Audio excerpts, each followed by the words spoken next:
Hello students, next topic of discussion हमारा black money and its prevention को लेकर के है। ऐसे तो ब्लैक मनी स्टूडेंट्स अलग से टॉपिक नहीं है हमारे सिलेबस का, मनी लॉन्ड्रिंग अपने आप में एक टॉपिक है, लेकिन मैं फिर भी इस टॉपिक को अलग से इसलिए पढ़ा रहा हूं क्योंकि फ्यूचर में हो सकता है मनी लॉन्ड्रिंग ब्लैक मनी में डिफरेंसेस जैसा क्वेश्चन आ जाए। तो अगर डिफरेंसेस के बारे में वो पूछेगा तो ये चीज़ मैंने आपको बहुत अच्छे से मनी लॉन्ड्रिंग के टॉपिक में पढ़ा दी है। क्लियर?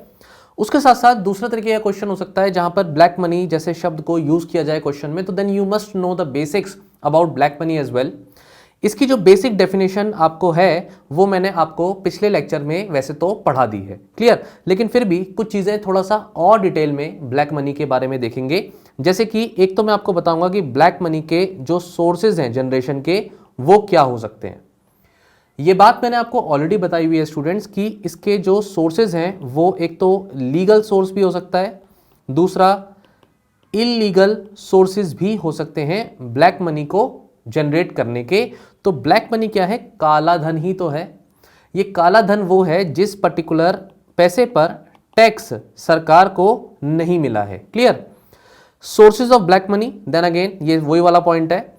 चैलेंजेस क्या हैं कि हम ब्लैक मनी को कर्ब नहीं कर पा रहे। अगर मान लीजिए क्वेश्चन आता है आपका मनी लॉन्ड्रिंग ब्लैक मनी से रिलेटेड और चैलेंजेस पूछे तो आप मिलाकर के भी लिख सकते हो। ऐसा नहीं है कि आप सिर्फ जो वहां पढ़ाया है मनी लॉन्ड्रिंग में वही लिखेंगे, जो यहां बता रहा हूं वो सेम लिखेंगे। कुछ टॉपिक्स इसमें ओवरलैपिंग है। क्लियर? इंपैक्ट क्या है ब्लैक मनी का हमारी इकोनॉमी पर, इसमें इकोनॉमी के रिस्पेक्ट में समझेंगे, जबकि मनी लॉन्ड्रिंग में मैंने सोशल इंपैक्ट, सिक्योरिटी पर इंपैक्ट, क्लियर, ये पॉलिटिकल इंपैक्ट सब कुछ पढ़ाया हुआ है।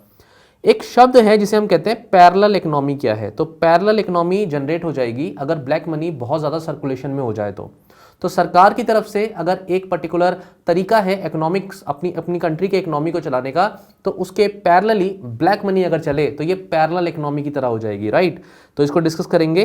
फिर फाइनली हमें वही चीज़ें पढ़नी है कि मीजर्स क्या हैं काउंटर करने के लिए, और फिर जो इस पर हम फ्रेमवर्क क्या यूज़ कर रहे हैं। तो वही सब जो हमारे मीजर्स रहेंगे कि हम ब्लैक मनी जनरेशन को कैसे रोकें, कैसे उसे कम करें, ये मैं आपको पढ़ाऊंगा। और कुछ रिकमेंडेशंस हैं कुछ कमेटी की, वो भी मैं आपको बताऊंगा in then the way forward.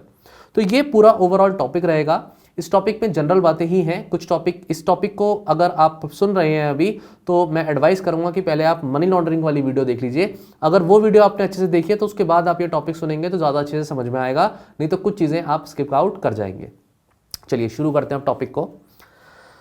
Students, जब मैं कहता हूं ब्लैक मनी, ठीक है, तो ब्लैक मनी की एक डेफिनेशन जो मैंने पीछे आपको बताई है ऑलरेडी कि ये वो पैसा है जिस पर सरकार को टैक्स नहीं दिया जाता।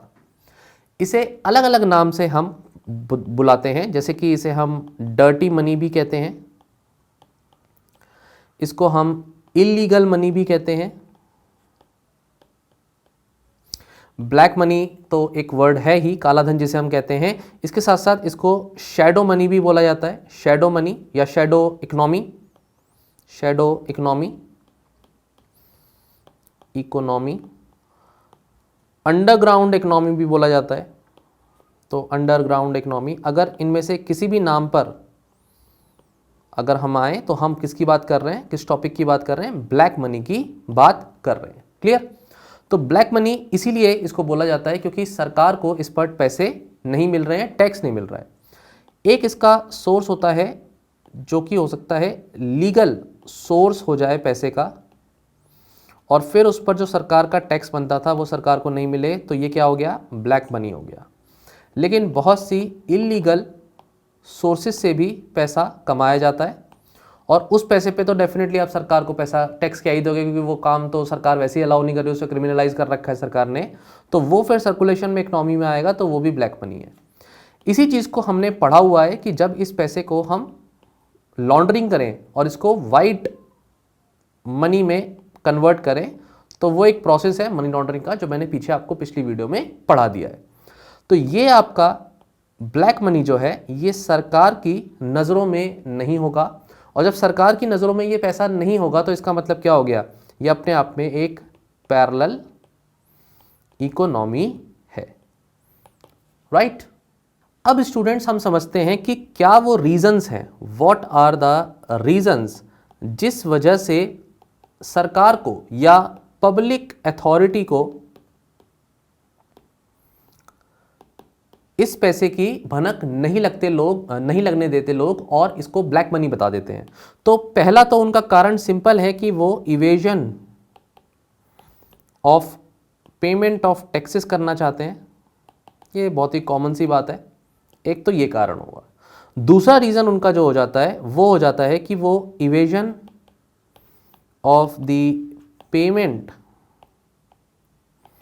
Of any other statutory contributions, जो भी उनके होने चाहिए कॉन्ट्रीब्यूशन सोसाइटी को लेकर के, सरकार को जो पैसा उन्हें देना चाहिए, वो अगर वो इवेड करना चाहते हैं, अपना प्रॉफिट मार्जिन नहीं दिखाना चाहते क्योंकि उन्हें नहीं भरना सरकार को पैसा, तो कोई टैक्स वगैरह नहीं भरना। मान लीजिए कोई बहुत बड़ी कंपनी है और उसे कॉर्पोरेट सोशल रिस्पॉन्सिबिलिटी उसकी जो है बनती है, अब अगर वो प्रॉफिट ही अपना उतना नहीं दिखा रही तो फिर उस हिसाब से उसकी जो CSR जो पर्टिकुलर उसको कंट्रीब्यूशन देना है वो टैक्सेस की फॉर्म में या कॉर्पोरेट टैक्स वगैरह भरने हैं, जिस तरीके के जिस लार्ज स्केल पे उन्हें बिजनेस करना है कंपनी को, तो उन सब चीज़ों में अगर वो अपने प्रॉफिट मार्जिन को कम दिखाएं तो उनके टैक्सेस भी कम बनेंगे। तीसरा स्टूडेंट्स इसमें पॉइंट होता है कि जब इवेड करने की कोशिश हो मिनिमम वेजेस को, अब 3 आदमियों को वेजेस नहीं देना पड़े मिनिमम, तो उनका जो रजिस्ट्रेशन होगा, जो कंपनी में उनका जो भर्ती होगी, वो फिर उसको लीगली दिखाया नहीं जाएगा। मतलब गवर्नमेंट को दिखाया जाएगा कि इस कंपनी में 10 लोग काम करते हैं, लेकिन रियलिटी में उस कंपनी में हो सकता है 40 लोग काम कर रहे हो। तो बाकी लोगों को जो काम कर रहे हैं उनको पैसे कैसे देंगे? वो कैश में देंगे, और सरकार को वो चीज़ नहीं भनक लगने देंगे कि उनकी कंपनी इतनी बड़ी है कि वहाँ पे 60 लोग काम कर रहे हैं। ये चीज़ हो गई। दूसरा, फिर वो मिनिमम वर्किंग आवर्स को भी यहाँ पर छुपाना चाहते हैं। मतलब एक आदमी सरकार के हिसाब से तो जो रूल्स एंड रेगुलेशन है वर्कर्स के लिए 8 घंटे काम करेगा, ड्यूटी करेगा 10 घंटे, लेकिन वो 12-12 घंटे काम करा रहे हैं। अब ये भी तो गलत हो गया। तो एक तरीके से आप ज़्यादा काम भी करा रहे हो, पैसे भी कम दे रहे हो, और फिर सरकार की नज़र में अपने प्रॉफिट को भी कम दिखा रहे हो। अल्टीमेटली जो सेफ्टी स्टैंडर्ड्स हैं इसको भी वो क्या कर रहे हैं, कोशिश कर रहे हैं इवेड करने की, कि भाई इतने लोग होते हैं तो ये चीज़ों की सेफ्टी होनी चाहिए, इतने लोग कंपनी में काम कर रहे हैं, इस तरीके काम कर रहे हैं, लेकिन आपने उसको इवेड कर दिया तो आपका प्रॉफिट हो गया ना एक तरीके से। पैसा खर्चा नहीं किया जो सरकार के rules and norms and regulations हैं, तो आपका प्रॉफिट हो गया एक तरीके से। फोर्थ पॉइंट इसमें आ गया इवेड, जो मैंने अभी पॉइंट बताया कि आपने प्रोसेसेस को, रेगुलेशंस को इवेड करने की कोशिश करी है, यही पॉइंट है। Evade complying of laws and administrative procedures. तो अगर कोई आपसे पूछता है कि भाई ऐसी कंपनीज क्यों कर रही हैं इस तरीके से, पब्लिक अथॉरिटी को चेक में क्यों नहीं लेकर के आ रही अपना जो भी वो काम कर रही हैं, इनका पर्पस क्या है, ब्लैक मनी क्यों वो जनरेट कर रही हैं, तो ये उसका रीजनिंग पीछे का बन जाता है। Clear students? ये आपके 4 पॉइंट हो गए। अब इन्हीं चीज़ों को हम डिस्कस कर लेते हैं स्टूडेंट्स। सबसे पहला, इंट्रोडक्शन में मैं आपको बता चुका हूं कि एक तरीके से जो डेफिनेशन है वो कोई ऐसी स्ट्रिक्ट स्पेसिफिक डेफिनेशन नहीं है जो पूरे ग्लोबली इस पर्टिकुलर वर्ड को डिफाइन करती हो। दो इसकी प्रॉपर डेफिनेशन में तो डिटेल में हम नहीं जा सकते, लेकिन एक जो चीज कॉमन निकल के आती है सिंपलेस्ट टर्म्स में, कि ब्लैक मनी वो मनी होता है जो हिडन होता है और टैक्स अथॉरिटीज के सामने नहीं आता। ये सबसे सिंपल फॉर्म ऑफ डेफिनेशन है, लेकिन अलग अलग कंट्रीज अलग अलग तरीके से ब्लैक मनी को डिफाइन करती हैं, और कुछ कंट्रीज में कुछ चीज़ें लीगल हैं, कुछ कंट्रीज में कुछ चीज़ें लीगल नहीं हैं। तो ये इसकी एक स्पेसिफिक वर्ल्ड वाइड लेवल पर डेफिनेशन एज सच नहीं है। इसे हम पैरेलल इकोनॉमी इसीलिए कहते हैं क्योंकि एक तरफ तो सरकार अपनी इकोनॉमिक पॉलिसीज चला रही है, देश चलाने की कोशिश कर रही है, और पैसे का ऊपर नीचे होता है तो अपनी पॉलिसी में चेंजेस लाती है। आपने इकोनॉमिक्स में ये बात पढ़ी होगी कि इकोनॉमिक्स में 2 टर्म होते हैं, एक बैंकिंग सिस्टम में CRR, SLR, या ये जो है जो रेट होते हैं, बैंक रेट होते हैं, ठीक है, ये सब टर्म्स आपने सुने होंगे। तो इन्फ्लेशन जब हो जाता है बहुत ज़्यादा तो सरकार क्या करती है, इन सब चीज़ों को रेगुलेट करने की कोशिश करती है। जब डिफ्लेशन होने लगता है इकोनॉमी में तो फिर इन्हीं चीज़ों पर क्वेश्चनिंग होती है, बेस पॉइंट्स रिवर्सल होता है, कहीं बढ़ाया जाता है बेस पॉइंट्स को, कभी कम किया जाता है। ये सारी बातें आप इकोनॉमिक्स में पढ़ते हैं। लेकिन अगर कोई ऐसा पैसा मार्केट में घूम रहा है जिसकी अकाउंटेबिलिटी ही नहीं है, तो वो मार्केट में घूम तो रहा ही है ना, एग्जिस्ट तो करता ही है ना ये पैसा, और आपकी इकोनॉमी को चलाने के लिए आप मान के चल रहे हैं कि आरबीआई हमारी कंट्री में एक ऐसी ऑर्गेनाइजेशन है जो पैसे के सर्कुलेशन को देखेगी। तो अगर मार्केट में वो कोशिश कर रही है मनी के सर्कुलेशन को रेगुलेट करने की, तो वो सिर्फ इतने ही पैसे पर तो रेगुलेशन कर सकती है। What about this money? तो होता क्या है कि हम सोचते हैं, ये ऑर्गेनाइजेशन क्या सोचेगी कि उसने पूरी इकोनॉमी को कवर कर रखा है और ये वो पर्टिकुलर अमाउंट ऑफ मनी है जिसको उसने होल्ड करा हुआ है और उससे वो पूरी कंट्री की इकोनॉमी चल रही है। लेकिन एक्चुअली में अमाउंट ऑफ मनी जो सर्कुलेशन में है वो इतना है। तो आपका आरबीआई जो हो गया वो सिर्फ इतने पैसे को ही कंट्रोल कर पा रहा है, बाकी अमाउंट ऑफ मनी को तो वो कंट्रोल नहीं कर पा रहा। एंड क्योंकि इसका एक पर्टिकुलर एस्टिमेट नहीं है कि हमारी इकोनॉमी में ब्लैक मनी कितना है, इसलिए ये और भी ज़्यादा मुश्किल हो जाता है कि हम कितने पैसे को रेगुलेट नहीं कर पा रहे जो पैरेलली इस इकोनॉमी के साथ चल रहा है, हमें नहीं पता। तो काला धन पे तो फिर मैंने आपको पिछली वीडियो में भी बताया था कि गवर्नमेंट चेंज होती है तो वो कहती है कि काला धन वापस लाया जाएगा। बाहर की कंट्रीज़ में जो अकाउंट्स हैं, ऑफशोर अकाउंट्स हैं, उसमें कुछ पैसा जमा है उसको वापस बुलाया जाएगा, फिर हम सबके अकाउंट में कुछ पैसे आ जाएंगे। तो ऐसा कुछ अभी तक तो हुआ नहीं है डेफिनेटली, लेकिन कोशिश करी जा रही है सरकार की तरफ से कि वो अपने रूल्स, रेगुलेशंस एंड पॉलिसीज़ में धीरे धीरे चेंजेस लाए कि काला धन पकड़ा जाए, एटलीस्ट जनरेट तो नहीं हो। क्लियर? तो ये हमारा इकोनॉमी में जो पैसा सर्कुलेशन कर रहा है वो ज़्यादा है, जबकि जितना रेगुलेट किया जा रहा है वो कम है। ये क्रिएट करता है parallel economy and that is why we say कि ये इलीगल इकोनॉमी है, क्योंकि अकाउंटेबिलिटी और इसका जो ट्रांजैक्शंस हो रहे हैं उसकी कोई ट्रैकिंग नहीं है, और फिर ये लेन देन टोटल कैश में हो रहा है तो हमें पता भी नहीं चल पा रहा। इसका एक एग्जांपल देता हूं मैं रियल एस्टेट का। वैसे तो मैं एग्जांपल आगे पढ़ाने वाला था आपको, लेकिन मैं अभी बताना चाहूँगा एग्जांपल के साथ कि रियल एस्टेट बिजनेस में क्या होता है। अब मान लीजिए ये मकान की कीमत है और आज आप इस मकान को खरीदने जाओ और आपसे बोला जाए भाई इसकी कीमत 50 लाख रुपए है। अब बोलोगे 50 लाख रुपए, ऐसा तो नहीं होना चाहिए, ये तो बहुत ज़्यादा है। फिर आपसे बोला जाएगा चलो ठीक है, आपने बना लिया इस पैसे, इस ज़मीन को खरीदने का या इस घर को खरीदने का। अब एक काम करो, 30 लाख रुपए तो आप अकाउंट से ट्रांजेक्शन कर दो, लेकिन 20 लाख रुपए फिर कैश दे दो।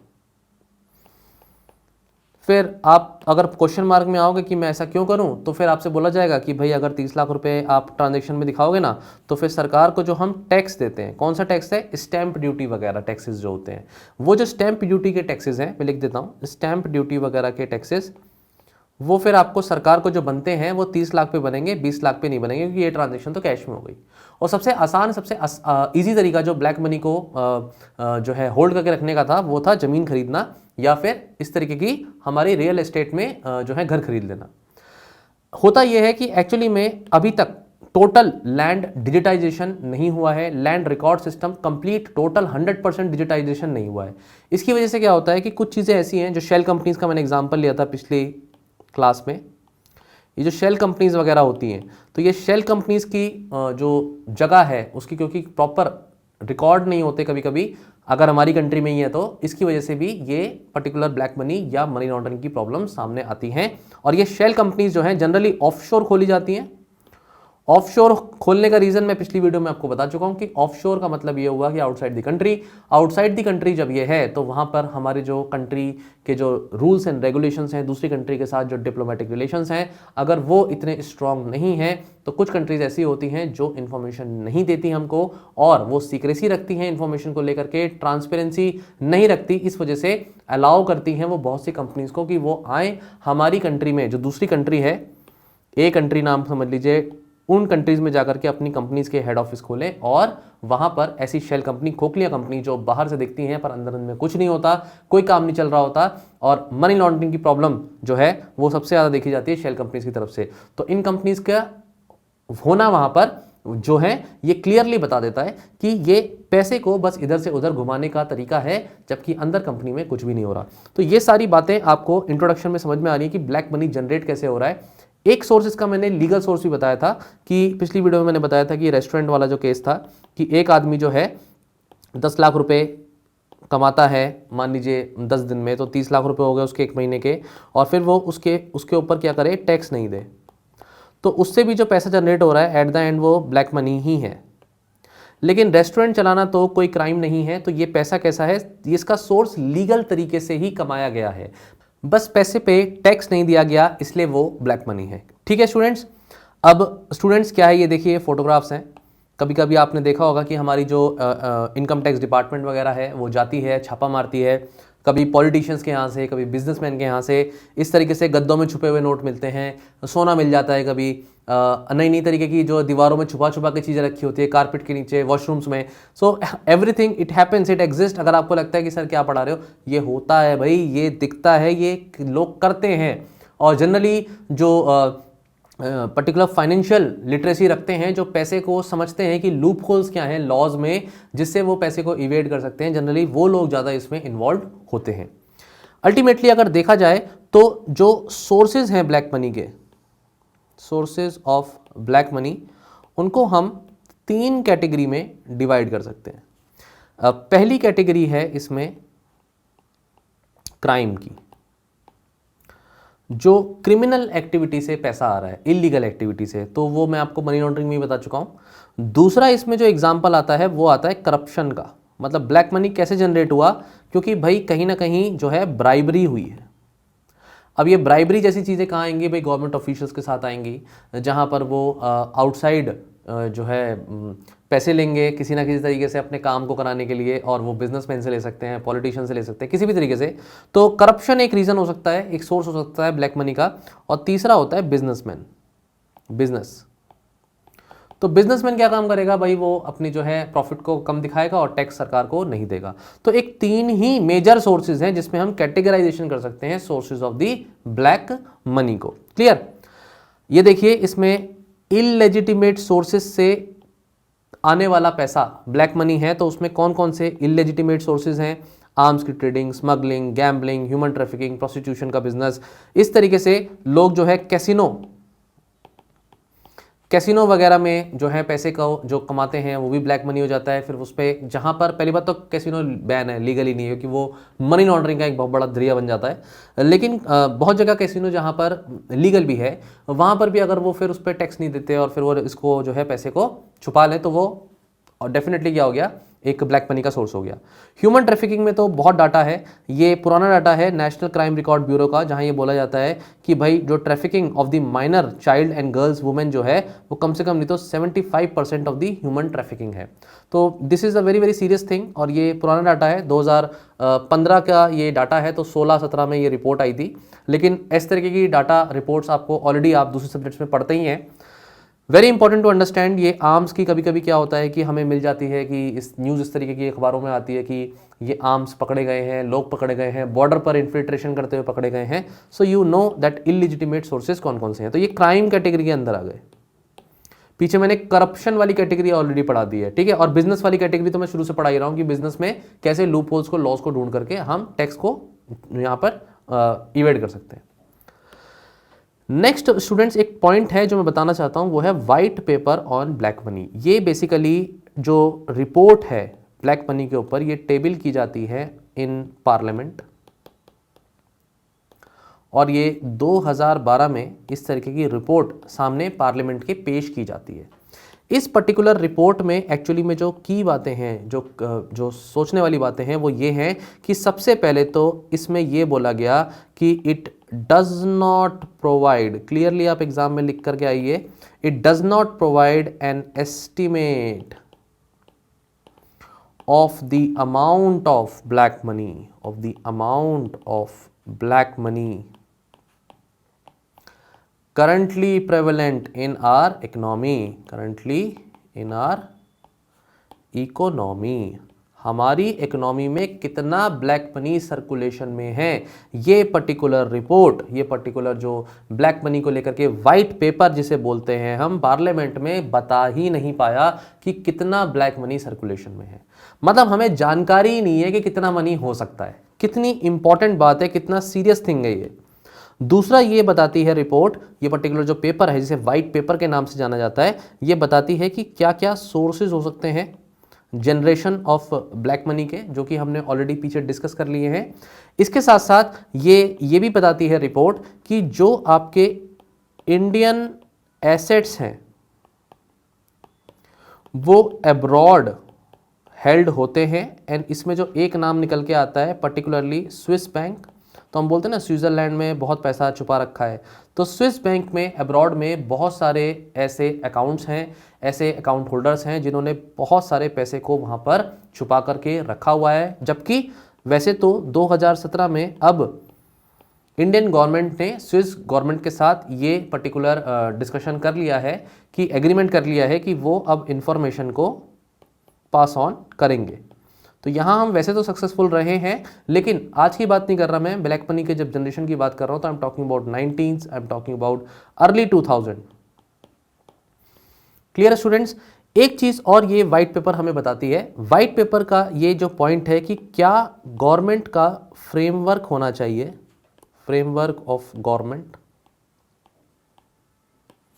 कि किस तरीके की उनकी स्ट्रैटेजी होनी चाहिए इस ब्लैक मनी के जनरेशन को कम करने की। तो ये पॉइंट्स एक्चुअली में काउंटर मेजर्स में आप लिख सकते हैं, लेकिन क्योंकि मैं ये टॉपिक यहाँ पढ़ा रहा हूँ तो मैं इसको यही बता रहा हूँ स्टूडेंट्स। तो वो कौन कौन से पॉइंट्स हैं जो एक तरीके से हम कह सकते हैं 5 pronged स्ट्रैटेजी है। इसको मैं लिख करके आपको बता देता हूं ताकि आपको ये अच्छे से समझ में आ जाए। आप एग्जाम में भी इसको सीधे सीधे लिख के आ सकते हैं, काउंटर मेजर्स। आप इसमें बता सकते हैं कि वाइट पेपर जो ब्लैक मनी के ऊपर था 2012 में पार्लियामेंट में टेबल किया गया, उस रिपोर्ट ने, उस पेपर ने ये क्लियरली बोला कि 5 pronged स्ट्रैटेजी हमारी होनी चाहिए। सबसे पहला हमारी कोशिश होनी चाहिए ज्वाइनिंग दी global crusades, global crusade against black money. मतलब इन शॉर्ट ये कहना चाहता है कि भाई हमें इंटरनेशनल कॉपरेशन इसमें करना चाहिए, और ये क्लियरली इस बात को बोलता है कि इसके लिए हमें अलग अलग कंट्रीज के साथ जो है क्या है रिलेशंस मेंटेन करने चाहिए, और इसमें कॉमन डायरेक्शन में हमें ब्लैक मनी के अगेंस्ट काम करना चाहिए। दूसरा ये कहता है कि गवर्नमेंट को बहुत ज्यादा जरूरत है creating and appropriate legislative framework. अब देखिए क्या है कि हमारा मनी लॉन्ड्रिंग को लेकर के तो प्रॉपर एक एक्ट है, ब्लैक मनी को डिस्क्लोज करने का भी एक्ट है, ऐसा नहीं है, लेकिन और भी स्ट्रिक्ट एक्शंस लेने के इसमें यहाँ पे प्रोविजंस होने चाहिए, लेजिस्लेटिव प्रोविजंस। तीसरा है हमें एक ऐसा setting up an institution that deals with the illicit money. तो ऐसा नहीं है कि हमारे पास ऐसे इंस्टीट्यूशंस नहीं हैं, बहुत सारे इंस्टीट्यूशंस हैं। एनफोर्समेंट डायरेक्टरेट इसमें काम करता है, सीबीआई इसमें काम करता है, और भी बहुत से इंस्टीट्यूशंस हैं जो मैंने आपको पिछली क्लास में ऑलरेडी पढ़ा दिए हैं मनी लॉन्ड्रिंग टॉपिक में। तो मनी लॉन्ड्रिंग पर वो डिस्कशन करते ही हैं, और मनी लॉन्ड्रिंग में भी जो पैसा जनरेट हो रहा है देन वो ब्लैक मनी ही है। मनी लॉन्ड्रिंग करके उसको वाइट करा जाता है, वो बात अलग है, लेकिन जब पैसा बन के आया सामने तो वो ब्लैक ही है एक तरीके से, जब तक मनी लॉन्ड्रिंग नहीं हुई। तो ये पैसे को रोकना ही हमारी जिम्मेदारी होनी चाहिए और इंस्टीट्यूशंस की जिम्मेदारी होनी चाहिए। चौथा पॉइंट इसमें है developing systems, developing some kind of systems for its implementation. बहुत ज़रूरत है कि जो भी चीज़ें हम बना रहे हैं पॉलिसी लेवल पर उसका इम्प्लीमेंटेशन भी तो हो। अगर उसका इम्प्लीमेंटेशन ही प्रॉपर नहीं होता इफेक्टिव तरीके से तो बनाने का फ़ायदा ही क्या है। And ultimately we need to impart skills to our personals for effective action. हमारी जो फोर्सेस हैं, जो एजेंसीज हैं, उसमें जो ऑफिसर्स हैं, उनकी ट्रेनिंग इतनी रोबस्ट होनी चाहिए कि हमारा इफेक्टिव एक्शन क्या है वो सामने निकल करके आए। तो स्टूडेंट्स ये 5 pronged स्ट्रेटजी को आप आराम से कोड करके आइए एग्जाम में, अगर आपसे क्वेश्चन ब्लैक मनी के ऊपर पूछा जाता है कि काउंटर कैसे करना है। सो डेफिनेटली ये 5 पॉइंट आपको बहुत ज़्यादा यहाँ पर एटलीस्ट इफेक्टिव आंसर की कैटेगरी में ये आ जाता है। डन। अब आते हैं स्टूडेंट्स इस बात पर कि जनरेशन कैसे होता है ब्लैक मनी का। दो आई have already discussed it in before hand, लेकिन फिर से मैं इस चीज़ों को थोड़ा सा जो है डिटेल में बताऊंगा। पहली बात तो ये बात बता चुका हूं मैं कि लीगल और इलीगल सोर्सेज, दो तरीके के सोर्सेज हो सकते हैं। डन। अब दो टर्म्स हैं जिसमें स्टूडेंट्स को जनरली कंफ्यूजन होता है, and they generally ask it कि सर टैक्स इवेजन क्या होता है और टैक्स अवॉइडेंस क्या होता है, इनमें डिफरेंस क्या है। देखिए टैक्स अवॉइडेंस जो है ना ये लीगल तरीका है पैसे को बचाने का। मतलब आप क्या करोगे, आप जो रूल्स एंड रेगुलेशंस हैं इनकम टैक्स के, उस तरीके के रूल्स एंड रेगुलेशंस में लूप होल्स ढूंढोगे और फिर अपने टैक्स को, अपने पैसे को बचाओगे और टैक्स जो है सरकार को नहीं दोगे। लेकिन ये लीगल है, अगर आपको वो नॉलेज है, लॉस को ट्विक करना अगर आपको आता है तो आप इसे आराम से कर सकते हो। This is tax avoidance. लेकिन टैक्स इवेजन में हम कहेंगे ये इलीगल तरीका है, मतलब टैक्स इवेजन करने जा रहे हो तो आप टैक्स की चोरी कर रहे हो एक तरीके से, और टैक्स की चोरी करने पे ये क्रिमिनल है, ये एक क्रिमिनल ऑफेंस है अपने आप में। अब क्या करोगे, आप अपनी इंफॉर्मेशन ही फॉल्स दे दोगे। अगर आप बोलोगे कि मैं पैसे कमाता ही इतना हूं, इससे ज़्यादा कमाता ही नहीं, तो इन्फॉर्मेशन झूठी है ना, आप तो उससे बहुत ज़्यादा कमाते हो, तो ये एक अपने आप में टैक्स इवेजन का तरीका है, इलीगल तरीका है, मतलब झूठ बोल रहे हो आप। दूसरा, आप क्या कर रहे हो, कैश में ट्रांजेक्शन्स कर रहे हो और फिर कह रहे हो कि मैं पैसा जो है मेरे पास है ही नहीं, तो ये भी झूठी है, इलीगल तरीका है। साथ ही साथ अपनी वेल्थ जो है आपने क्या कर दी, बाहर, आउटसाइड द कंट्री, ऑफशोर आपने छुपा रखी है अपनी वेल्थ को। तो चाहे आप झूठी इंफॉर्मेशन दो, कैश में ट्रांजेक्शन करते हो, झूठ बताते हो, वेल्थ अपनी बाहर रखते हो कंट्री से और छुपा के रखते हो, तो ये सब क्या है, टैक्स इवेजन है। टैक्स इवेजन टोटली इलीगल है और अपने आप में ऑफेंस है। डन। तो ये आज आपको एटलीस्ट ये दोनों शब्दों में डिफरेंस समझ में आया। एग्जाम में लिखते समय ध्यान रखिएगा कि आप क्या लिख रहे हो, टैक्स इवेजन लिख रहे हो, टैक्स अवॉइडेंस लिख रहे हो। डेफिनेशन में हम ऐसी गलती कर जाते हैं, टैक्स अवॉइडेंस को हम क्रिमिनल बता देते हैं और फिर गड़बड़ हो जाती है। So do not do this mistake, ऐसा नहीं करना, ठीक है। इसके बाद यही वो सोर्सेज हैं जो ऑलरेडी मैंने डिस्कस कर लिए हैं। आप इसको, मैं इस फोटोग्राफ को दिखाने का पर्पस ये है कि आप एक मतलब अच्छे से फ्लो चार्ट मैनर में या फिर इस तरीके के अच्छे से एक डायग्राम के लेवल पर, चार्ट के लेवल पर एग्जाम में चीज़ें लिख करके आ सकते हो। ज़रूरी नहीं है कि आपको बहुत ज़्यादा स्पेसेस की ज़रूरत है, छोटा सा गोला बनाओ, सोर्सेज दिखाओ। जो सारे टॉपिक्स हैं, जो जितनी बातें हैं वो पढ़ा चुका हूँ मैं आपको, gambling, smuggling, prostitution, political parties का भी डोमिनेंस हो जाता है जिसकी वजह से ब्लैक मनी का एज अ सोर्स बन जाती है, क्योंकि वो डोनेशन लेते हैं वहाँ पर, तो डोनेशन एक सोर्स हो सकती है। हाई टैक्स रेट ऑफ, जो हाई रेट ऑफ टैक्सेस है, ज़्यादा अगर टैक्सेस कम इकोनॉमी रखेगी, कंट्री रखेगी, तो फिर लोगों को मन में आएगा कि मैं पैसे दूँ ही क्यों सरकार को, ये तो मैंने बहुत मेहनत से पैसा कमाया था, इसलिए मैं उसको छुपा लूँगा। किडनैपिंग होती है, एक्सटॉर्शन होता है, चोरी होती है, पायरेसी होती है, under evaluation of the asset, जिसकी कीमत ज़्यादा है लेकिन उसकी कीमत कम दिखाई जाती है, जैसे रियल एस्टेट का मैंने एग्जांपल लिया, ज़्यादा महंगा मकान है लेकिन उसको कम दिखाया जा रहा है, अंडर इवैल्यूएशन करी जा रही है, ताकि ये बात क्लियरली बताई जा सके कि भाई हम क्या कर रहे हैं, हम तो भाई इस पर स्टैम्प ड्यूटी, इस पर जो टैक्स बनते हैं वो कम देंगे, और फॉल्स स्टेटमेंट्स दे देना। ठीक है स्टूडेंट्स, यही चीज़ें हैं जो मैंने आपको फर्दर यहाँ पर एक्सप्लेन करी हुई है कि sources of the black money, under evaluation of income already explain. Real estate के केस में मैं आपको स्टैम्प ड्यूटी वगैरह ऑलरेडी पढ़ा चुका हूँ, इसमें मैंने आपको बातें बता दी हैं, ठीक है। इसमें एक ना स्टूडेंट्स ऐसी एक जैसे रिपोर्ट्स हैं, कुछ ऐसे मैकिन्जे नाम की रिपोर्ट्स आती हैं टाइम एंड अगेन, और ये रिपोर्ट ने अपने आप में क्लियरली बोला हुआ है कि 89% ऑफ जो पर्टिकुलर ट्रांजेक्शन्स होते हैं हमारी कंट्री में as a whole by volume, ये कैश में होते हैं। तो ये मैकिन्जे रिपोर्ट को आप कोट कर सकते हैं, टाइम एंड अगेन इस तरीके की रिपोर्ट आती है मैकिन्जे नाम से, ठीक है, इकोनॉमी की रिपोर्ट आती है। तो इसका कहना है कि 89% ट्रांजेक्शन बाय वॉल्यूम कैश में हो रहे हैं, तो डेफिनेटली फिर हम उसको पकड़ ही नहीं पाएंगे कि लोग जो है टैक्स भर रहे हैं नहीं भर रहे, वो चोरी कर रहे हैं, ये हम जो है उसमें बता ही नहीं सकते।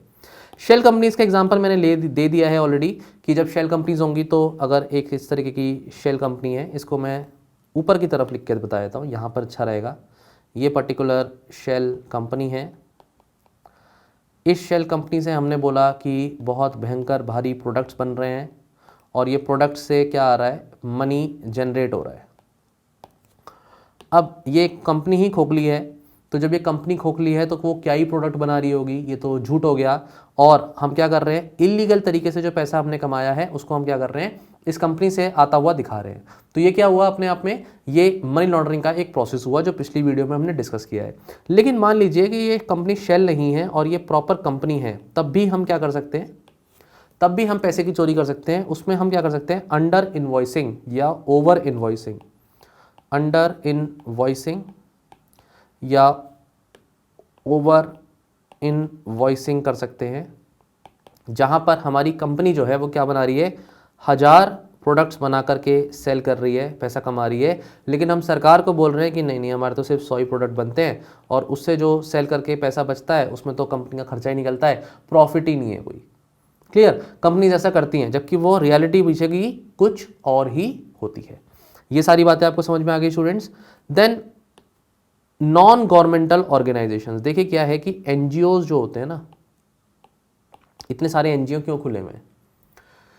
क्योंकि ऐसा माना जाता है कि एनजीओ अपने आप में एक ऐसा तरीका है जहां पर पैसे को छुपाया जा सकता है, पहली बात तो। दूसरा, इस पैसे को लॉन्ड्रिंग भी हो सकती है।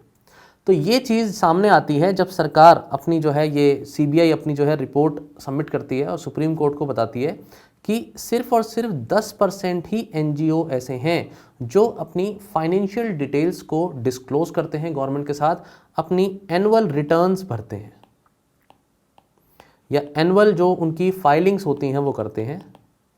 और ये नंबर इतना कम है जिससे ये क्लियर हो जाता है कि इतनी सारी एनजीओ के अंदर कुछ ना कुछ ब्लैक मनी है जो सर्कुलेशन में आ रहा है और उसमें मनी लॉन्ड्रिंग भी हो रही है। तो स्टूडेंट्स ये इंपॉर्टेंट पॉइंट है। तो ये अपने आप में एक सोर्स ऑफ मनी का हो जाएगा, ब्लैक मनी बनाने का तरीका।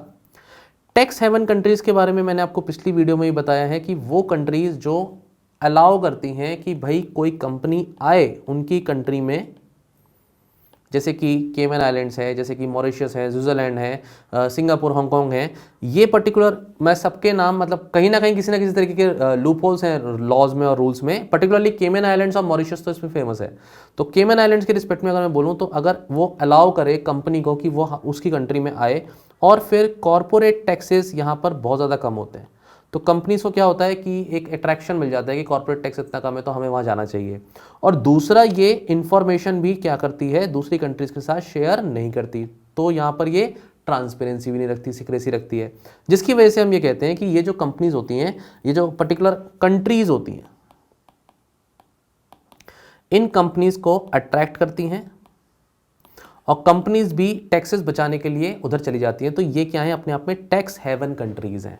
और टैक्स हेवन कंट्रीज बहुत नुकसान पहुंचा रही हैं। दो अब ग्लोबल मिनिमम टैक्स की बात सामने आ चुकी है, तो उस तरीके से ये टैक्स हेवन कंट्रीज को ही नुकसान होगा। This is definitely into consideration, और मैं इसके बारे में भी थोड़ा सा आपको आगे पढ़ाऊंगा कि ग्लोबल मिनिमम टैक्स क्या है। देन इनफॉर्मल सेक्टर, स्टूडेंट्स क्या है कि हमारी जो इकोनॉमी है, उस इकोनॉमी की अगर मैं पुरानी रिपोर्ट आपको बताऊं 2017-18 की है वैसे तो ये रिपोर्ट, ये मतलब 17-18 का डाटा है सर्वे का, और 2019 का ये नेशनल स्टैटिस्टिक्स जो अकाउंट स्टैटिस्टिक्स जो पर्टिकुलर डिपार्टमेंट है उसकी अपनी रिसर्च है। उनका ये कहना है कि जो डाटा उन्होंने यहाँ पर दिया है कि हमारी इकोनॉमी जो है 86% हमारी इकोनॉमी ऐसी है जो इनफॉर्मल सेक्टर से रिलेटेड है। और फिर वो सेक्टोरियल डाटा भी दिया है इसमें, हमें उसमें डिटेल में नहीं जाना, इकोनॉमिक्स में आप पढ़ते हो। अच्छा, ये जो पीरियोडिक लेबर फोर्स सर्वे है ये भी अपनी टाइम टू टाइम रिपोर्ट निकालता है, उसके हिसाब से भी क्लियरली ये बताया जाता है कि इनफॉर्मल जो इकोनॉमी है हमारी ज़्यादा है और फॉर्मल इकोनॉमी कम है। तो इनफॉर्मल इकोनॉमी अगर होगी तो अगेन कैश में ट्रांजेक्शन ज़्यादा होंगे। इसमें स्टूडेंट्स ये बोला जाता है कि 2008 में हमारा जो क्राइसिस आता है, ग्लोबल क्राइसिस आता है, रिसेशन आता है, इसमें इंडिया इतना ज़्यादा इंपैक्टेड नहीं होता। क्यों नहीं होता? क्योंकि हमारी इकोनॉमी ही इनफॉर्मल है, और इकोनॉमी इनफॉर्मल है तो उस पर ज़्यादा इंपैक्ट इसलिए नहीं दिखता। वहीं डीमोनेटाइजेशन की जब बात करी तो डीमोनेटाइजेशन में भी जो हमारी मैक्सिमम इकोनॉमी है वो 50 रुपये 100 रुपये के नोट पर चल रही है, और 500 और 1000 रुपये के नोट पर इसका इतना इंपैक्ट कॉमन आदमी को नहीं दिखा। दो इम्पैक्ट था, ऐसा हम नहीं कह सकते इम्पैक्ट नहीं था, लेकिन फिर भी हम संभल पाए जल्दी से जल्दी कम समय के अंदर। क्यों? क्योंकि हमारी इकोनॉमी जो है वो कैश ट्रांजेक्शन में चल रही थी 20 रुपये 50 रुपये 100 रुपये के नोट पर। इसलिए हम ये कह सकते हैं कि हमारा जो है सोर्स हो जाता है ये ब्लैक मनी का, क्योंकि हमारी इकोनॉमी बहुत ज़्यादा फॉर्मल नहीं है। फॉर्मल नहीं है तो ट्रांजेक्शन फॉर्मल नहीं होंगे, फॉर्मल ट्रांजेक्शन्स नहीं होंगे तो फिर ये अपने आप में सोर्स बन जाएगा। हवाला आपको ऑलरेडी पढ़ाया जा चुका है कि किस तरीके से इधर से उधर पैसा ट्रांसफर किया जाता है एक एजेंट के थ्रू दूसरे एजेंट पर, और ये without the exact movement of the money trans border नहीं होता, उसमें कोई मूवमेंट पैसे का इधर से उधर नहीं होता, लेकिन पैसा आपका पहुंच जाता है। तो इधर एक एजेंट होता है, उधर एक एजेंट होता है, ये आदमी इसको पैसे देता है, उधर से वो पैसा इधर दे देता है। फास्टेस्ट मोड ऑफ ट्रांसपोर्ट मतलब ट्रांजेक्शन है ये, और इसमें कोई भी इकोनॉमिक अथॉरिटी जो हमारी फाइनेंशियल अथॉरिटीज़ हैं इनको कोई खबर नहीं होती, और हवाला इसीलिए क्या है, इलीगल है हमारी कंट्री में। पर अपने आप में हवाला क्या है, ब्लैक सोर्स का एक तरीका है, जरिया है। पी नोट्स भी मैंने आपको पिछली वीडियो में पढ़ाया है स्टूडेंट्स की ये ऑफशोर डेरिवेटिव्स होते हैं। जो लोग अपनी हमारी कंट्री में इंडिया के स्टॉक मार्केट में पैसा लगाना चाहते हैं वो ब्रोकर के थ्रू फाइनेंशियल जिसे हम कहते हैं पोर्टफोलियो इन्वेस्टर्स होते हैं, FPI, इनके थ्रू जो है हमारी कंट्री में वो स्टॉक्स में पैसा लगाते हैं। लेकिन पी नोट्स, पार्टिसिपेटरी नोट एक ऐसा पेपर हो गया जिसे इशू जो करता है वो ब्रोकर करता है। वो ब्रोकर जो होता है वो तो सेबी के साथ रजिस्टर्ड होता है, लेकिन जो लोग ये पी नोट खरीदते हैं वो एनोनिमस हो जाते हैं, वो अपनी इन्फॉर्मेशन डायरेक्टली शेयर नहीं कर सकते, शेयर नहीं करते हैं सेबी के साथ, और वो डायरेक्टली रजिस्टर भी नहीं होते। और ये पी नोट फिर एक से दूसरे को, दूसरे तीसरे को दिया जाता है और एनोनिमिटी हो जाती है जिसने भी पैसा शेयर मार्केट में लगाया है थ्रू पी नोट्स। तो पार्टिसिपेटरी नोट्स को हम कह सकते हैं कि ये भी एक जरिया है ब्लैक मनी जो है, जिसकी वजह से इधर से उधर शिफ्ट हो रहा है, ट्रांसफर हो रहा है। और करप्शन में मैं ऑलरेडी बता चुका हूँ, ब्राइबरी, जो पर्टिकुलर थेफ्ट है, ब्राइबरी है, ऐसी चीज़ें जब हो जाती हैं और गवर्नमेंट एम्प्लॉयज़ जब करते हैं तो ये भी अपने आप में एक सोर्स है ब्लैक मनी का। स्टूडेंट्स, फिर ऐसा क्यों है कि हम अभी तक चैलेंजेस फेस कर रहे हैं कि हम ब्लैक मनी को कर्ब नहीं कर पाए हैं? इसका कारण है नॉन क्वांटिफाइबल डाटा। जब पार्लियामेंट में रिपोर्ट रखी जाती है वाइट पेपर की ऑन द ब्लैक मनी, तो वो क्लियरली बोलती है कि हमें एस्टिमेट ही नहीं पता कितना ब्लैक मनी होगा। और करप्शन हमारा ग्राउंड लेवल तक करप्शन है। In fact you can coat corruption perception index, corruption perception index को आप यहाँ पर क्या कर सकते हो, कोट कर सकते हो इंडिया के, जिसमें इंडिया की जो रैंकिंग है, लेटेस्ट जो रैंकिंग है 2022 की, वो 85 आउट ऑफ 180 कंट्रीज़ है। तो ट्रांसपेरेंसी इंटरनेशनल इस तरीके के रिपोर्ट को रिलीज़ करती है, रैंकिंग देती है। तो यू कैन डेफिनेटली, ये जो चीज़ें आप अपने जीएस में पढ़ते हैं इंटरनल सिक्योरिटी के इस टॉपिक में, आप आराम से इसको कोट कर सकते हैं। लॉज के लूप होल्स जो समझते हैं, वो कंपनीज के जो एक्ट हैं, पर्टिकुलर बिजनेसमैन के जो एक्ट हैं, उनको क्या करते हैं, वो टैक्सेस के जो टैक्सेशन को समझते हैं, मेथड को समझते हैं, वो इन लूप होल्स का फ़ायदा उठा करके टैक्स को बचाते हैं। इसलिए हमारे अंदर हम वो एक कमी महसूस करते हैं कि हम इन्हें पकड़ क्यों नहीं पाते। तो इसके लिए क्या है कि बहुत रिगरस तरीके से इवैल्यूएशन दोबारा से होने की ज़रूरत है, और जो भी लूप होल सामने आते हैं उसमें proper amendments time and again हमारे लेजिस्लेशन में होने चाहिए। Digitisation of land records proper नहीं है, इसकी वजह से शेल कंपनी सामने आती हैं, इसकी वजह से रियल एस्टेट की जो एग्जैक्ट वैल्यू है उसका एस्टिमेशन नहीं हो पाता, और इसी की वजह से रियल एस्टेट में जब स्टैंप ड्यूटी वगैरह का जो घोटाला होता है, ये सब चीज़ें एट द एंड वो इसी कारण से हो रही है। लेकिन धीरे धीरे टाइम एंड अगेन हम क्या कोशिश कर रहे हैं कि लैंड का डिजिटाइजेशन प्रॉपर हो।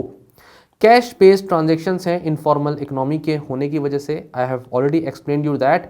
एंड लैक ऑफ अवेयरनेस, मतलब लोग भी अपने आप में ऐसा सोचते हैं कि भाई मैं सरकार को पैसा दूं ही क्यों, अगर मैं मेहनत से पैसा कमा रहा हूँ, अगर मैं मेहनत से बिजनेस कर रहा हूँ और मैं लीगल काम कर रहा हूँ, तो मैं क्यों पैसा दूँ, क्योंकि सरकार मेरे लिए तो कुछ भी नहीं कर रही, सरकार तो वेलफेयर स्कीम्स में लोगों पे पैसा लुटा रही है, मेरे बच्चों को कोई फ़ायदा नहीं है, मेरे को सड़क भी अच्छी नहीं मिल रही, जो चीज़ें मैं खरीद रहा हूँ उस पर डायरेक्ट टैक्स, इनडायरेक्ट टैक्स, सब तरीके के टैक्सेस लग रहे हैं, why should I give taxes.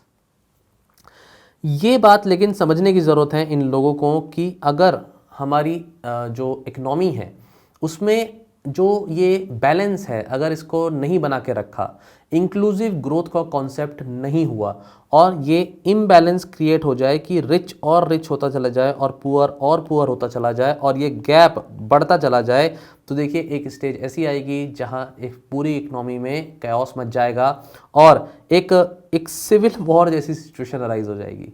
तो इसीलिए कोई भी सरकार क्या कोशिश करती है, ये सारी चीज़ें आप कार्ल मार्क्स वगैरह की थ्योरी में पढ़ते हैं कि प्रोलेटारियत होते हैं और फिर जो है एक बुर्जुआ क्लास होती है, और वो खुद वो मतलब इस टाइम को उस चीज़ को बता चुके हैं। इंटरनल सिक्योरिटी में मैंने पीछे ही पढ़ाया आपको ये कि एक रिवॉल्ट जैसी सिचुएशन अराइज हो जाएगी जब एक्सट्रीम इम्बैलेंस क्रिएट हो जाएगा सोसाइटी के अंदर। तो वो लोग जो आज अच्छे से कमा पा रहे हैं वो भी नहीं कर पाएंगे फ्यूचर में, इकोनॉमी वैसी नीचे चली जाएगी। तो ये चीज़ें पता होनी चाहिए, अवेयरनेस होनी चाहिए, लॉन्ग टर्म कॉन्सिक्वेंसेस को ध्यान में रख करके हमें ज़रूरत है कि हम सरकार को जो टैक्स बनता है वो हम दें।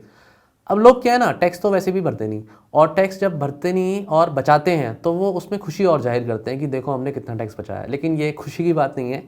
इनफैक्ट इस एग्जाम्पल को तो आप एथिक्स के भी किसी टॉपिक में लिख करके आ सकते हैं, ठीक है। चलिए नेक्स्ट आता है स्टूडेंट्स की क्या इम्पैक्ट है अगर ब्लैक मनी हमारी इकोनॉमी में इतना ज़्यादा फैला हुआ है। तो पहला तो यही है टैक्स का लॉस। तो भाई सरकार को अगर टैक्स का लॉस होगा तो सरकार जो वेलफेयर स्कीम्स में पैसा लगाती है वो फिर कम लगाएगी और उसकी वजह से हमारी इकोनॉमी में क्या हो जाएगा, इम्बैलेंस क्रिएट हो जाएगा। रिच एंड पुअर का जो गैप है वो और भी ज़्यादा बढ़ जाएगा, सोसाइटी पे इम्पैक्ट दिखेगा, इकोनॉमिक इम्पैक्ट दिखेगा, वो क्लियरली दिखेगा। क्लियर।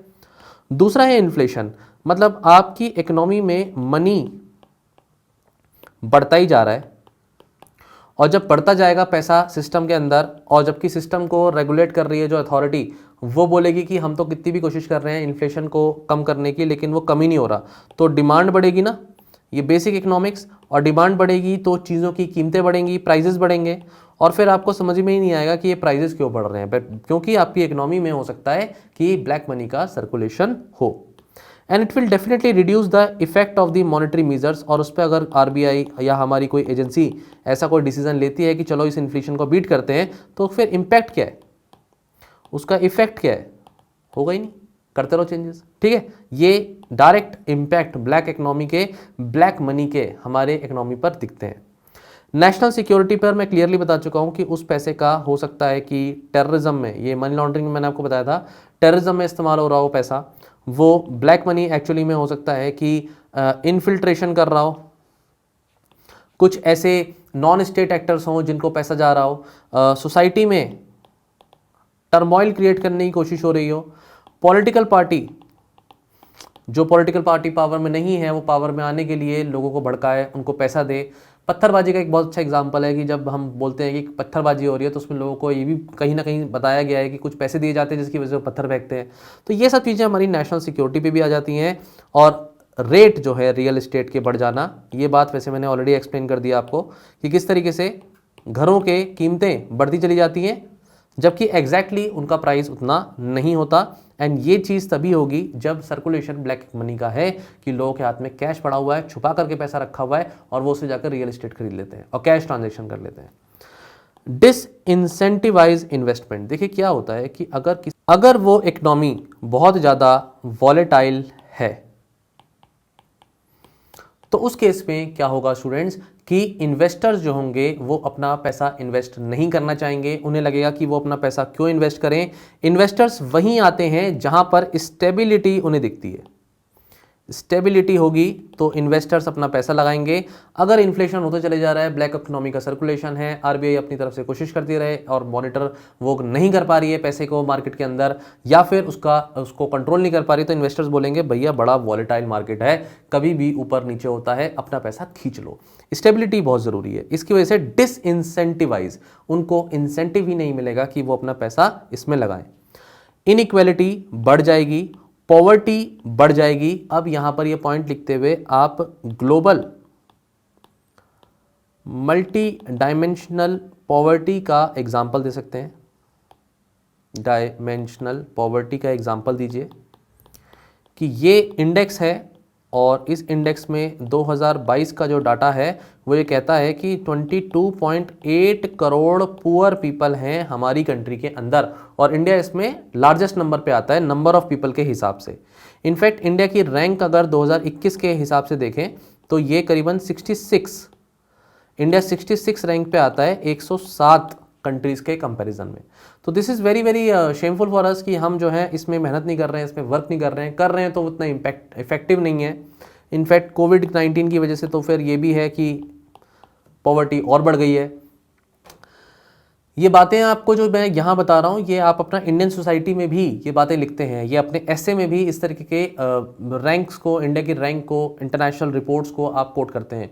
तो स्टूडेंट्स जो भी आप पढ़ रहे हैं ये प्रीलिम्स के स्पेसिफिक भी पूछा जा सकता है, इसके फीचर्स पूछे जा सकते हैं, या फिर ये चीज़ आप मेंस में भी आंसर्स में कोट करते हैं। तो इन चीज़ों की तो मैं कहूँगा कि एक लिस्ट बना के रखिए कि कब कहाँ किस तरीके की रैंकिंग एंड रिपोर्ट्स को हम कोट करें। क्लियर। करप्शन इंक्रीज होना, इसका डायरेक्ट इम्पैक्ट है, पैसे को दे करके अपने काम करवाना। और जीडीपी का एस्टीमेट रॉन्ग होगा, मतलब आपकी जो गवर्नमेंट है वो क्या बोलेगी कि हमारा देखो जीडीपी का नंबर इतना बढ़ रहा है, इतना बढ़ रहा है, इतना बढ़ रहा है, लेकिन एक्चुअली में वो ब्लैक मनी की वजह से भी तो बढ़ सकता है और एस्टीमेट ही रॉन्ग है, क्योंकि अगर ब्लैक मनी आपकी कंट्री से निकाल दिया जाए तो फिर एस्टीमेट जीडीपी का बैठ जाएगा। तो ये चीज़ें हैं। बाकी ये ग्लोबल करप्शन रैंकिंग मैंने अलग अलग तरीके की रैंकिंग आपको बताई दी है। ये 2014 की रैंकिंग है इंडिया की, फिर 20 की है, 2020 पे 77 रैंक पे थे। फिर 2013 की जो ट्रांसपेरेंसी इंटरनेशनल की रैंक थी वो 94 की थी। यहाँ जो 2020 की रैंकिंग है वो 86 है। अभी रिसेंट रैंकिंग मैंने आपको ऑलरेडी बता दी है कि कैसे 85 रैंकिंग पे है इंडिया 180 कंट्रीज़ में। तो इंडिया बहुत ही ज़्यादा, मतलब ऐसा नहीं कह सकते, बहुत अच्छी सिचुएशन में है। ये जो रैंकिंग बताती है वो ये बताती है कि लीस्ट करप्ट रैंकिंग में, मतलब अगर कोई रैंक 1 पे है तो इसका मतलब वो लीस्ट करप्ट है। तो अगर हम रैंक 1 से बहुत दूर हैं तो इसका मतलब there is a huge gap and we need to work on it. Clear? इसके अलावा स्टूडेंट्स हमें क्या ज़रूरत है कि टेक्नोलॉजिकल एडवांसमेंट जो है, अगर हम देखें इम्पैक्ट के बारे में, तो इम्पैक्ट में ये भी होगा कि जो नए नए तरीके के टेक्नोलॉजिकल एडवांसमेंट है, जैसे कि आप सोचिए क्रिप्टो करेंसी के बारे में। तो अगर ब्लैक मनी हमारे सर्कुलेशन में बहुत ज़्यादा है, तो ब्लैक मनी अगर सर्कुलेशन में है तो इस तरीके का पैसा इस तरह के क्रिप्टो करेंसीज वगैरह में लगने लगेगा। और जब ये पैसा क्रिप्टो करेंसी में लगता है तो फिर वो पैरेलल इकोनॉमी अगेन क्रिएट हो जाती है। साथ ही साथ अगर मनी बहुत ज़्यादा लोगों के पास है, वो भी ब्लैक मनी, तो ये ब्लैक मनी फिर साइबर क्राइम्स को भी प्रमोट करने में यूज़ होगा। मतलब पहली बात तो इनको बूस्ट करने के लिए जो मनी चाहिए, इस तरीके की एक्टिविटीज़ को बूस्ट करने के लिए इन तरीके के लोगों को पैसा देने शुरू कर देंगे और वो इकोनॉमी में इस तरीके के साइबर क्राइम की एक्टिविटीज़ और बढ़नी शुरू हो जाएंगी, इलीगल एक्टिविटीज़। तो अगर हमें इस सब चीज़ों को रोकना है तो हमें क्या करने की ज़रूरत है? हमें बूस्ट करने की ज़रूरत है कि डिजिटल ट्रांजेक्शन ज़्यादा से ज़्यादा हों। और अगर डिजिटल ट्रांजेक्शन्स ज़्यादा से ज़्यादा होंगे तो इसका मतलब फिर इकोनॉमी का ट्रैक रखना ज़रूरी है। क्योंकि होता क्या है कि ये जो ट्रांजैक्शंस होते हैं ज़्यादातर कैश में होते हैं या फिर क्रिप्टो करेंसी की फॉर्म में हो रहा है, जिसे अगेन हम अकाउंट नहीं कर सकते। क्लियर? तो ये सब चीज़ें मैं आपको आगे बताऊंगा। Okay students.